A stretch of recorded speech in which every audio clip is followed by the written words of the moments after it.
Buenas noches desde M95 Televisión, retransmitiendo para nuestros siempre fieles oyentes. Esta semana es una semana solidaria de Marbella. Es una semana en que tenemos el Rotary Club, celebra la Jornada Mundial de la Polio el próximo jueves entre 11 y 2 de la tarde en la Plaza de los Naranjos, delante de la Capilla del Santísimo Cristo del Amor, para dar a conocer a todo el mundo la labor incansable de Rotary por erradicar la polio en el mundo, que han llegado a 2.500 millones de personas vacunadas. Queda todavía, desgraciadamente, parte en Afganistán y Pakistán y un poco de Nigeria, por la cuestión de la guerra que hace difícil la vacunación. Luego, el día siguiente, el 25, el Rotary Club celebra el 40 aniversario de la fundación de Rotary en Marbella, con una cena de gala en el Hotel Puente Romano a las 9 de la noche, a la que cualquiera de ustedes se puede añadir en el último momento por la capacidad del local donde lo hacemos, donde estamos ahora mismo alrededor de 200 personas ya inscritas.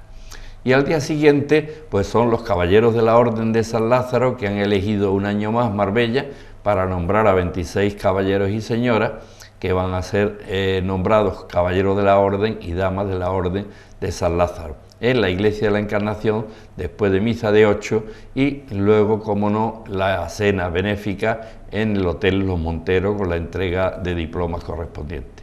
Pasado este preámbulo para que conozcan las noticias de esta semana desde el punto de vista benéfico y la labor que hacen todos los marbelleros desinteresadamente por los demás, pues hoy hemos querido traer en nuestro programa nada más que nada menos que a Nicole Buschlinger. Nicole Buschlinger es la señora de un rotario de Marbella, que antes de ser rotario de Marbella fue gobernador de España, del Rotary, entre otras muchas cosas, y que ella pues ha elegido Marbella para vivir. Entonces vamos a hablar de su libro, que es Exiliada para siempre. Es un libro que ya está en la Feria de Marbella, ya fue presentado últimamente en la Feria del Libro, que está ya en Amazon para cualquiera que lo quiera comprar.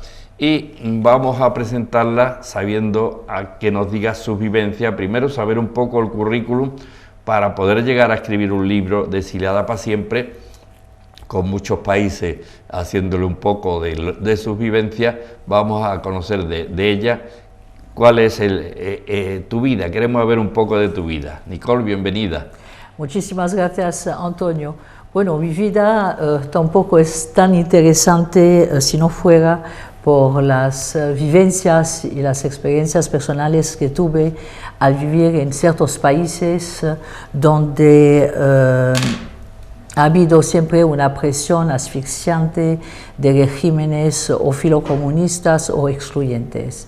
Yo nací en Egipto, en Alejandría, buen sitio. Que era la perla del Mediterráneo, claro, en aquel tiempo. En aquel tiempo todo el mundo hablaba de Alejandría. Exacto, y por eso ahora soy tan feliz en Marbella, porque a pesar de estar del otro lado del Mediterráneo, es un poco la vida que se llevaba en aquel entonces ahí.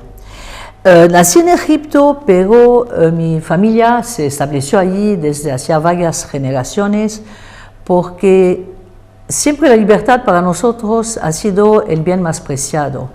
Y desgraciadamente hemos tenido que exiliarnos varias veces. La fuerza de los acontecimientos. Exacto. Claro. La sangre que corre por mis venas es mitad griega y mitad sirio-libanesa, francesa, italiana, un poco una mezcla mediterránea. Por una parte, la familia que venía de Grecia vino a Alejandría, llegó a Alejandría escapando por la invasión otomana. Por otro lado, más tarde, la familia del lado sirio-libanesa, escapando de Siria, ante las matanzas de los cristianos a manos de los musulmanes en los años 1830-1850. ¿no? Luego yo mismo con mi madre tratando de salir de Egipto, las puertas cerradas un poco como lo de Cuba, y como era menor de edad, decían a mi madre, usted puede salir, pero su hija no sale. Así que más tarde, bueno, llegamos a Suiza y más tarde, porque es tal vez vecino, con mi marido salimos del Perú y llegamos a España, finalmente un paraíso donde somos realmente felices aquí. Yo creo que es que hay que darte el agradecimiento y la bienvenida después de una mujer que ha pasado por tantos países del mundo y tantas vivencias, que al final haya elegido Marbella como su último domicilio y además para ese exilio del reposo del guerrero, donde poder escribir tranquilamente, rodeada de los campos de golf que tiene la casa donde vive, y que ha sido fruto, pues, estos 3 últimos libros que has escrito de tus vivencias, tanto en el tema de los perfumes, que eres muy conocedora por tus relaciones con tu marido, que trabajó mucho en ese tema, así como por tus gustos sobre las joyas y los ornamentos que las mujeres os ponéis para adornaros, y que has sido también capaz de diseñar muchas de ellas, ¿no? Es decir, que cuando vivíamos en Madrid, sí empecé de manera muy casual, en realidad, me lancé en la moda. Durante varios años era proveedora de los 2 grandes almacenes que existían en España en aquel tiempo, y luego en la alta bisutería. Entre tanto, justamente como tú decías, porque mi marido era director general de una gran empresa de perfumería, tuve acceso a una información enorme, muy interesante, sobre la vida de los grandes perfumistas, sobre los grandes nombres de la moda y del perfume, y justo cayó el momento que la editora Tusquets Editores buscaba a alguien para el olfato dentro de su colección Los 5 Sentidos. Así que me lancé a escribir, gustó, se vendió, feliz, y ahí olvidado todo eso hasta el momento que llegamos a Marbella, y con el tiempo, como tú dices, el sitio tan maravilloso, la tranquilidad, me puse a escribir de nuevo y saqué un segundo libro que es Moda y Perfumes, no sé si se ve desde ahí, que se vende en Amazon, tanto en libro como en ebook. Pero Exiliada para siempre no se vende solamente en Amazon, porque ha sido editado por una editora española. Se vende en el Corte Inglés, se vende en la FNAC, se vende en las librerías, en todos los sitios. Y se vende tanto en ebook como en libro. ¿Por qué he escrito este libro? En realidad, que es un tema totalmente distinto. La historia que narro ahí es una historia real, es mi historia, la historia de mi exilio y de los sitios donde hemos ido, sobre todo, principalmente saliendo de Egipto con $10 en el bolsillo,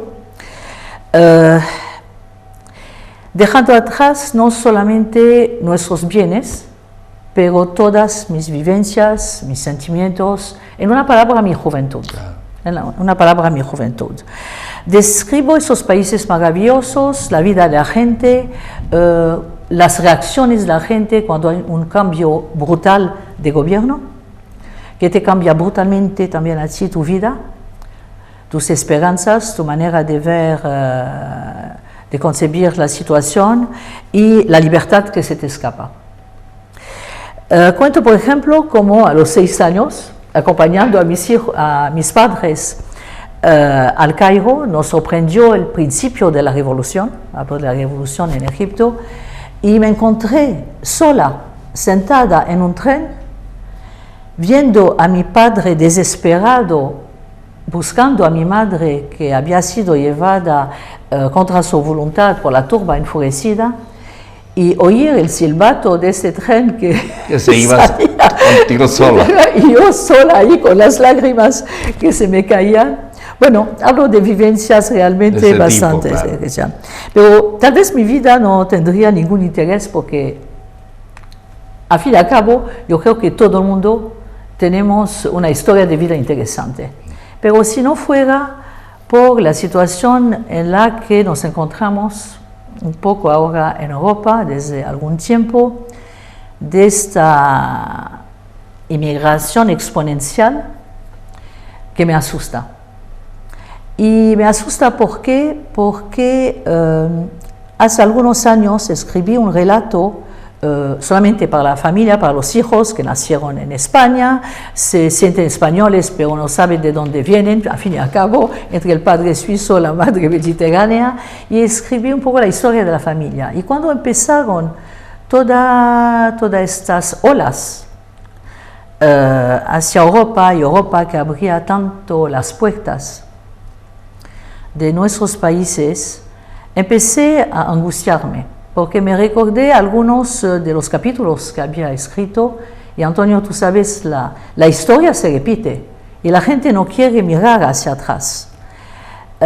Estas situaciones han ocurrido varias veces, y lo que estaba pasando en toda la parte de Siria, Irak, etcétera, etcétera, con el Estado Islámico, Al-Qaeda, Boko Haram, todo eso, ya ha ocurrido en 1830, donde miles y miles de cristianos han sido eliminados. 20.000 pudieron escapar de Siria en aquel entonces y se fueron a Alejandría, y es ahí donde la familia estuvimos, ¿no? Te diré que esta situación me provoca un profundo malestar, y te voy a decir por qué, por dos razones. Por un lado, recibimos noticias todos los días de que el mar Mediterráneo se está convirtiendo en un cementerio con miles de muertos. Yo pregunto, ¿no será nuestra culpa? Nuestra culpa ofreciendo tantos beneficios sociales a los recién llegados que se imaginan que una vez aquí están alcanzando el paraíso terrenal. Eso por un lado. Pero por otro, muchos de ellos son jóvenes procedentes de países que no son forzosamente conflictivos. Y que necesitan mano de obra joven para el futuro, para que puedan salir de donde están. Sí, eso sí. Y no sí, esa fuera. gente que llega aquí se integra, se asimila a nuestra cultura. Pero con las grandes ideas hoy de multiculturalismo, que solamente finalmente, y pienso, es una idea muy personal, acaba borrando nuestra propia cultura. No. Porque la gente que está entrando tiene que asimilarse, integrarse, trabajar, participar al desarrollo del país. Como nosotros cuando nos fuimos de Egipto y llegamos a Suiza, ¿tú piensas que nosotros pedíamos beneficios sociales o algo? Llegamos con $10 en el bolsillo, y como nuestros padres y abuelos que se fueron a Alemania, a Francia, a Bélgica, a todos esos países, se fueron a trabajar, a integrarse. Algunos incluso se quedaron luego ahí, otros volvieron a su tierra natal. Pero entonces la pregunta ¿es realmente esta gente que está entrando, la mayoría de ellos se están asimilando, integrando? ¿Lo quieren realmente? ¿Quieren realmente trabajar y participar al desarrollo del país, o simplemente sacar provecho de lo que se da tan generosamente, que es el resultado del trabajo y del esfuerzo durante siglos de los autóctonos de esos países? Pero yo creo que tenemos el ejemplo en Holanda, donde fue la más aperturista de los países de Europa para recibir esos árabes o musulmanes que vinieron allí, y se han dado cuenta que ahora van a dar marcha atrás porque ha sido un gran retraso al desarrollo de Holanda, porque están implicando la mentalidad musulmana a personas que son de una religión cristiana y que tenían otra forma de vida, y le han cambiado su vida.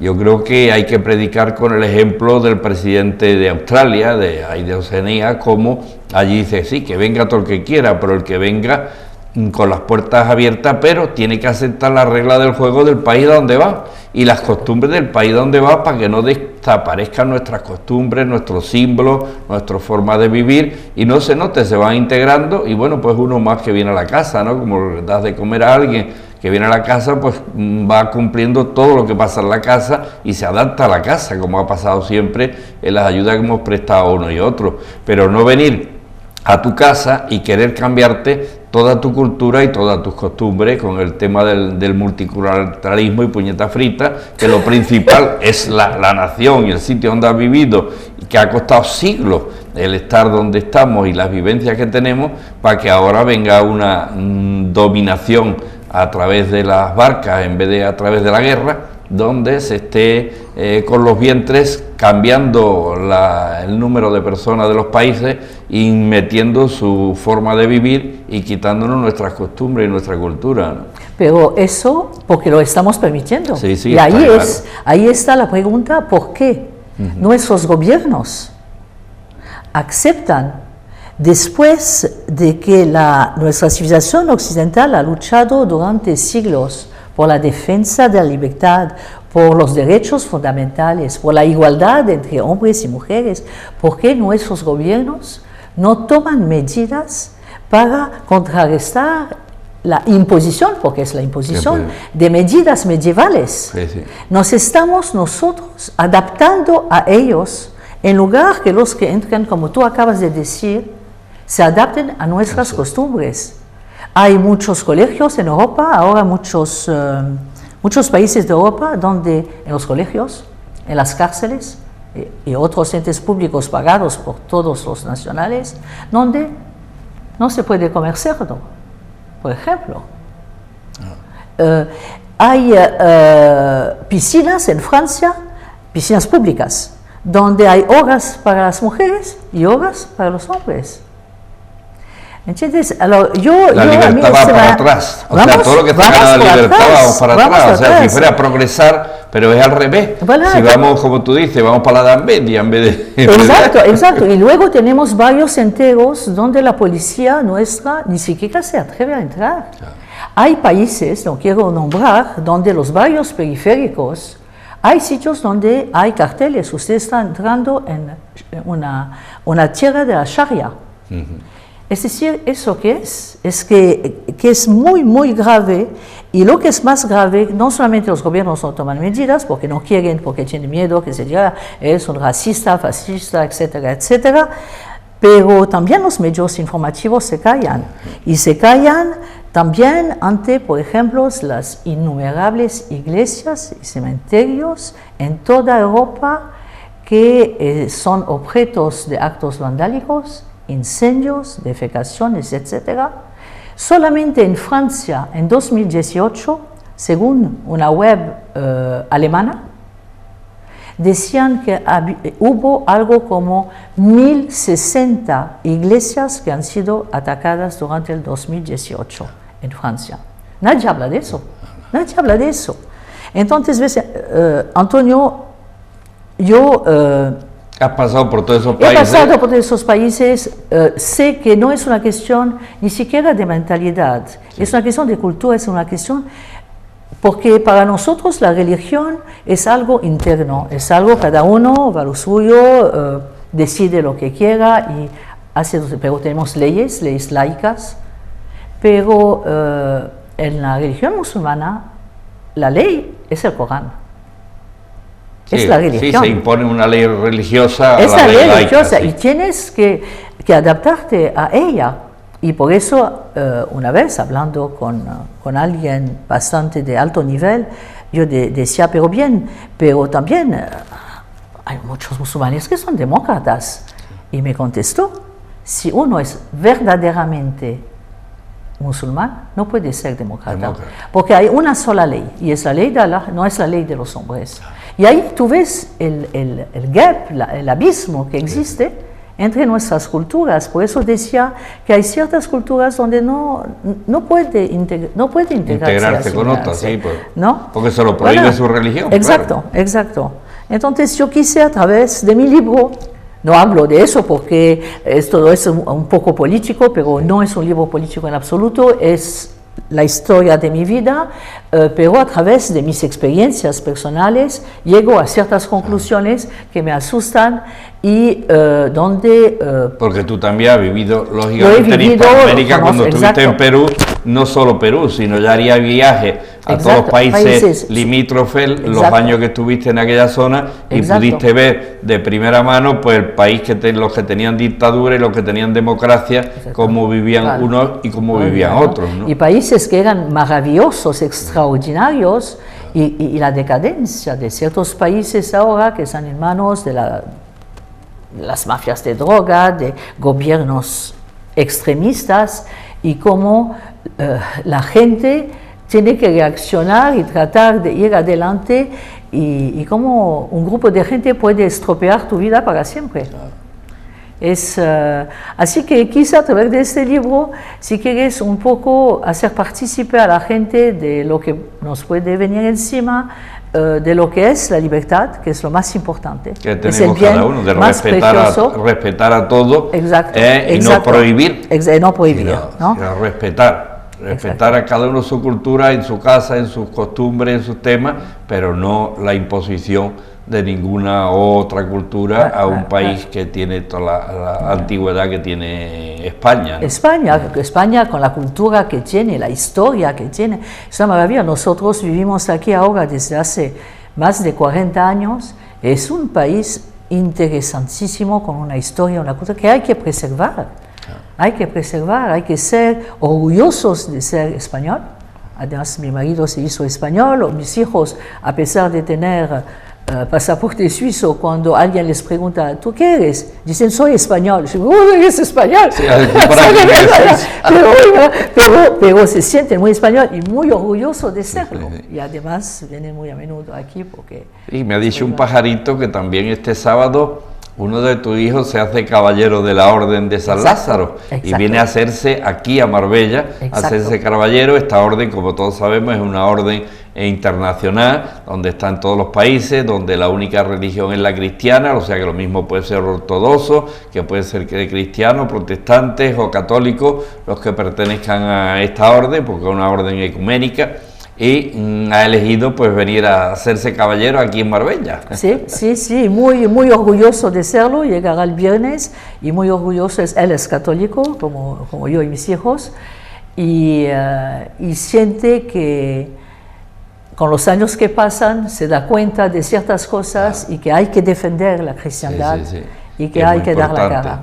Sí, muchas veces de juventud se hacen tonterías, pero luego te das cuenta al final que o defiende la cristiandad, que es lo único verdadero que te hace progresar, o la cosa se pone fea. Yo me hizo, o sea, el traerte, dice, ¿por qué me has traído aquí? Yo escuché a Nicole, pues, de hablar del libro de perfumes en el Rotary. Digo, mamma mía, tantos días a mi lado, y yo no había visto a esta mujer lo bien que escribe y lo bien que se entiende lo que ella quiere transmitir. Y entonces cuando vi que ya ponía el libro Exiliada para siempre, digo, esto tiene que ser algo con Marbella, porque vamos, si es para siempre y lleva aquí ya una pila de años, pues el único sitio para siempre ya, cuando peinamos canas, pues ya el sitio para siempre es nuestra Marbella. Digo, hay que traerla porque ya esta es una marbellí de pro que está trasladando desde aquí su vivencia al mundo. Los libros escritos en Marbella, con la inspiración de Marbella, y desde luego pues hay que darle la gracia por haber elegido estar entre nosotros. No, yo te agradezco muchísimo de haberme invitado a esta tertulia. Te puedo decir que soy muy feliz aquí en Marbella. Es un sitio precioso, interesantísimo, donde hay gente que viene del mundo entero con experiencias justamente de vida súper interesantes. La gente de Marbella es gente encantadora, los españoles todos son una maravilla, siempre sonrientes, siempre muy ayudando siempre y abriendo las puertas. Tenemos además un clima maravilloso. Yo me acuerdo que cuando recién llegamos aquí, mi marido se extrañó de ver que, por ejemplo, el IBI que pagamos en Marbella es fácilmente el triple que lo que pagamos en Madrid para una casa 4 veces más grande de lo que tenemos aquí. Y cuando fue al ayuntamiento, porque dijo, señorita, pienso que hay una equivocación aquí, usted ha debido equivocarse. Y la señorita le contestó con una gran sonrisa, pero señor, aquí usted tiene un sol maravilloso y el mar Mediterráneo, y eso se paga. Así que felices incluso de pagar. Le digo algo de tanta verdad que no tenía discusión, exacto, no tenía discusión el exacto. tema. Y dice, pues nada, contribuiremos a que...